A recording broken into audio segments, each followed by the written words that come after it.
بالنسبة احنا القرى العربية الموجودة شمال جبل سنجار تربطنا علاقات قوية مع اخواننا اليزيدية في منطقة سنجار، فنشجب وبقوة جدار العزل الذي اشبه بجدار العزل العنصري الذي وضع في غزة واسرائيل، اللي هو السيم اللي يقطع العرب عن اليزيدية.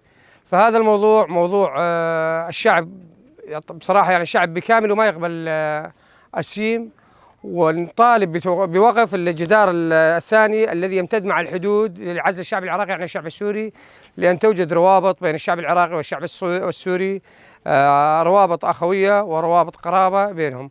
فنطالب بوقف العمل بالجدار الذي يمتد على الحدود. أما بالنسبة السيم احنا طبعا نرفض رفض قاطع السيم وامتداده بين العرب واليزيدية، لأنه يثير الفتنة مرة أخرى من جديد، بينما كان أو عاد النسيج الاجتماعي بين الشعب اليزيدي والشعب العربي.